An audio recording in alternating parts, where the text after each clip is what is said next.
Hello दोस्तों, नमस्कार। आज हम सीखेंगे कि हम बीएससी से रिजल्ट को कैसे डाउनलोड कर सकते हैं या बीएससी से रिजल्ट को डाउनलोड करने का सही तरीका क्या होता है। एक रिटेल निवेशक को कैसे उसको पढ़ना चाहिए या एक रिटेल निवेशक को कम से कम कितनी जानकारी होनी चाहिए इन्वेस्ट करने से पहले या इन्वेस्ट करने के बाद, उसको कंटिन्यू रेगुलर कैसे वॉच या देख सकते हैं। इसके लिए पहले गूगल के सर्च बार में बीएससी रिजल्ट कैलेंडर सर्च करेंगे तो यहाँ पर आपको जो फर्स्ट पेज मिलेगा उसमें हम क्लिक करेंगे। फर्स्ट जो लिंक मिलेगा उसमें हम क्लिक करेंगे। फर्स्ट लिंक में क्लिक करने के बाद यहाँ पर आप देख सकते हैं कि यहाँ पर कंपनियों का लिस्ट जो है वो कौन सी कंपनियों का जो रिजल्ट है वो कब कब कौन कौन से तारीख को आएगा। इससे पहले मैं आप सभी को बता दूं कि यहाँ पर एक डाउनलोड का एक ऑप्शन दिखता है, लिंक दिखता है, वहाँ पर हम इसको डाउनलोड करेंगे। तो डाउनलोड करने के बाद ये कुछ इस तरह से आपके पास खुल जाएगा एक एक्सेल फाइल CSV फॉर्मेट में कि कौन कौन सी कंपनी है, उसका सिक्योरिटी कोड नाम क्या है और उसका रिज़ल्ट डेट क्या है। तो आप यहाँ पर देखेंगे तो यहाँ पर 25 तारीख को मैं अलग कर दिया हूँ इंसर्ट करके। तो यहाँ पर आप देख सकते हैं कि मैंने कौन कौन सी कंपनियों का रिज़ल्ट देखा है, उसको हम यहाँ पर देख सकते हैं कि हाँ यस मैंने इन कंपनियों को देखा है। कौन कौन सी कंपनियों का रिज़ल्ट अच्छा लगा, बहुत अच्छा लगा, ख़राब था, यहाँ पर आप नोट लिख सकते हैं, जिससे आपको फ्यूचर में किस कंपनी में निवेश करना है, किस कंपनी में निवेश नहीं करना है, किस कंपनी में इन्वेस्टमेंट बढ़ाना है, कौन अच्छी कर रही है। इस तरह से आप अपना खुद का डिसीजन ले सकते हैं या फाइनेंशियल एडवाइज़र से एडवाइस ले सकते हैं। ये सिर्फ एजुकेशन पर्पज़ के लिए बनाया गया है वीडियो है। तो हम करें किसी भी शेयर का रिज़ल्ट हम कैसे डाउनलोड करें। जैसे हम आज यहाँ पर ICICI बैंक का रिज़ल्ट डाउनलोड करना चाह रहे हैं तो यहाँ पर हम इसके सिक्योरिटी कोड के आगे यहाँ पर क्लिक कर देंगे। क्लिक होने के बाद ICICI बैंक का जो BSC का पेज है वो ओपन हो जाएगा। यहाँ पर आप देख सकते हैं। उसके बाद यहाँ पर अनाउंसमेंट में आ जाएंगे आप। तो अनाउंसमेंट में आप देख सकते हैं कि आज ही के दिन 23 तारीख को ये 4 अनाउंसमेंट में बोर्ड मीटिंग का, disclosure of retail party transaction है, अर्निंग कॉल का है।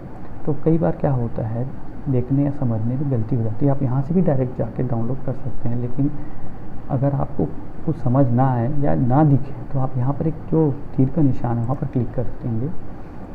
इसमें क्लिक करने के बाद आप यहाँ पर जो डेट डला हुआ है 23/7 से 23/10, उसको हम 23/7 से नहीं करके हम 23/10 से ही कर देंगे, 23 तारीख से।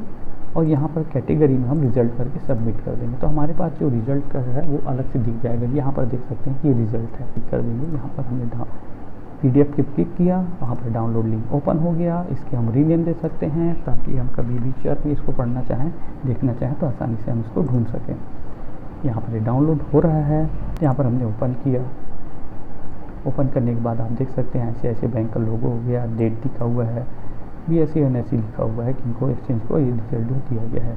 यहाँ पर हम फुल स्क्रीन कर लेंगे। फुल स्क्रीन करने के बाद थोड़ा जूम एडजस्ट कर लेंगे। इस क्वार्टर का, पिछले क्वार्टर का, पिछले साल का। थोड़ा सा प्रिंट ख़राब है लेकिन कोशिश करते हैं। इंटरेस्ट अर्न जो है कंपनी का वो किस में है इसके बारे में देख लेते हैं कि करोड़ में है। ठीक है, स्टैंडर्ड लोन फाइनेंशियल रिजल्ट है।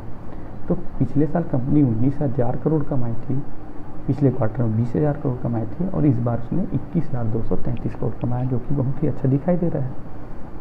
उसके बाद इस कमाई में कैसे कैसे और कमाई हुआ है, जैसे इंटरेस्ट, डिस्काउंट, एडवांस, बिल से हुआ है, इनकम से हुआ है, सब आप देख सकते हैं। मैं टोटल इनकम की बात करूँगा तो पिछले साल 23,650 करोड़ कमाया था इसने, पिछले क्वार्टर में 24,379 कमाया था और इस क्वार्टर में 26,030, यानी कि बढ़ते हुए क्रम में ही आप देख सकते हैं। खर्च भी की है कंपनी, ऑपरेटिंग जो कर एक्सपेंडिचर हुआ है तो पिछले साल 15,389 करोड़ खर्च हुआ था, पिछले क्वार्टर में 15,484 करोड़ खर्च हुआ था और इस क्वार्टर में 16,116 करोड़ का खर्च है। अब सारे खर्चों को काटने के बाद ऑपरेटिंग प्रॉफिट बचता है, वो क्या हुआ। तो यहाँ पर देखते हैं कि पिछले क्वार्टर में 8,261 करोड़ का प्रॉफिट था, पिछले क्वार्टर में 8,894 करोड़ का क्वार्टर था, इस क्वार्टर में 9,914 करोड़ का प्रॉफिट कंपनी जनरेट की है। इसमें टैक्स वगैरह काटने के बाद नेट प्रॉफिट क्या बचता है, यहाँ पर बचता है 4,251 करोड़ पिछले साल, पिछले क्वार्टर में 4,616 करोड़, इस क्वार्टर में 5,510 करोड़। एक्स्ट्रा ऑर्डिनरी आइटम को कुछ नहीं है, उसको हटाने के बाद भी सेम ही अमाउंट हमें मिलता है। ठीक है, और उसके बाद एक कंपनी है, फाइनेंशियल कंपनी है, बैंकिंग कंपनी है, उसमें NPS भी देखना पड़ता है। तो हम NPS के देखते हैं सबसे पहले।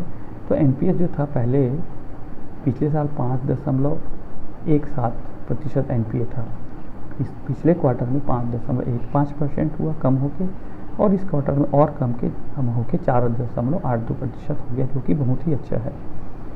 वैसे ही आप यहाँ पर देख सकते हैं net not performing customer assets, यानी कि जो नेट एनपी है वो क्या है, तो 1% पिछले क्वार्टर में 1.16%, और इस क्वार्टर में 0.99%, जो कि बहुत ही अच्छा है। बेसिक ईपीएस की बात की जाए तो पिछले साल 6.35 का बेसिक ईपीएस था, पिछले क्वार्टर में 6.67 का बेसिक ईपीएस था, इस साल 7.95 का बेसिक ईपीएस है, जो कि बहुत ही अच्छा रिजल्ट कंपनी पेश की है। थोड़ी मोड़ी जानकारी जो है एक रिटेल इन्वेस्टर को कम से कम होनी चाहिए। अगर आप थोड़ा एडवांस लेवल के हैं या अच्छे जानकार हैं तो आप इसमें आप बैलेंस शीट भी देख सकते हैं, स्टैंडर्ड लोन की कंपनी का कैपिटल कितना है, रिजर्व सरप्लस बढ़ रहा है कि घट रहा है, डिपॉजिट कैसे हैं, बोरोइंग कैसे हैं।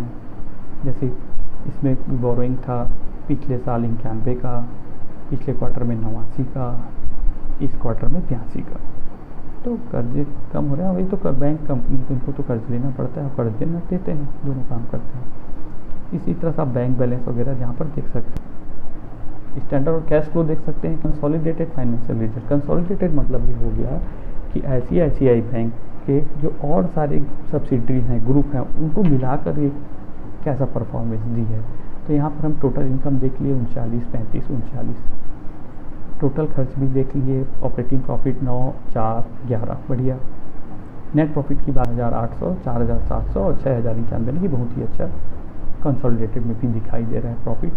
तो यहाँ पर आप इस तरह से एक बेसिक रिटेल इन्वेस्टर को एक रिटेल इन्वेस्टर को कम से कम इतनी बेसिक नॉलेज होनी चाहिए इन्वेस्टमेंट के पहले, और इन्वेस्टमेंट करने के बाद भी उसको रेगुलर ट्रैक करने के लिए कि मैं इस स्टॉक में बन रहा हूँ कि नहीं बन रहा हूँ, ये सभी जानकारी आप ऐसा रिजल्ट देकर आप जान सकते हैं।